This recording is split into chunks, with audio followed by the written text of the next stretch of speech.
Visakha industries సంస్థకు 25.92 కోట్లు చెల్లించాలని ఆర్బిట్రేషన్ ట్రిబ్యునల్ ఇచ్చిన ఉత్తర్వులను కొట్టేయాలని కోరుతూ సుప్రీంకోర్టును ఆశ్రయించిన హైదరాబాద్ క్రికెట్ అసోసియేషన్ కు ఊరట లభించలేదు.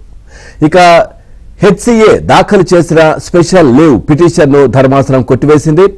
ఉప్పల్లో విశాఖ ఇండస్ట్రీస్ అంతర్జాతీయ క్రికెట్ స్టేడియం నిర్మించి ఇస్తే అక్కడ జరిగే జాతీయ అంతర్జాతీయ మ్యాచ్ల్లో ప్రకటనల ఆదాయం పూర్తిగా సంస్థే పొందేలా 2004 అక్టోబర్ 16న ఇరు సంస్థలు ఒప్పందం చేసుకున్నాయి.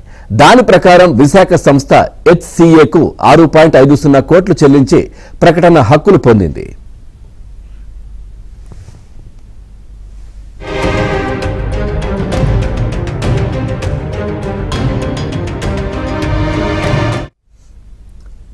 అయితే ఐపీఎల్ మ్యాచ్లకు వర్తించదని పేర్కొంటూ 2011 జూలై 16న హెచ్సిఏ ఆ ఒప్పందాన్ని రద్దు చేసింది. దానిపై విశాఖ సంస్థ హైదరాబాద్ సిటీ సివిల్ కోర్టును ఆశ్రయించగా వారి ప్రయోజనాలకు రక్షణ కల్పిస్తూ తాత్కాలిక ఇంజెక్షన్ మంజూరు చేసింది.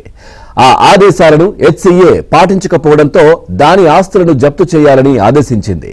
దీన్ని సవాల్ చేస్తూ హెచ్సిఏ హైకోర్టు సుప్రీంకోర్టును ఆశ్రయించగా 2 చోట్ల ఎదురుదెబ్బ తగిలింది.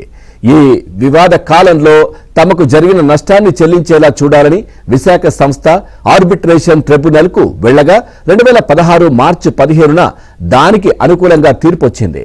హెచ్సిఏ మొత్తం 25.92 కోట్లు చెల్లించాలని పేర్కొంది. దీన్ని వ్యతిరేకిస్తూ హెచ్సిఏ హైదరాబాద్ కమర్షియల్ వాణిజ్య హైకోర్టులను ఆశ్రయించగా ఊరట లభించలేదు. హైకోర్టు తీర్పును సవాల్ చేస్తూ సుప్రీంను ఆశ్రయించగా అక్కడ అదే పరిస్థితి పునరావృతమైంది.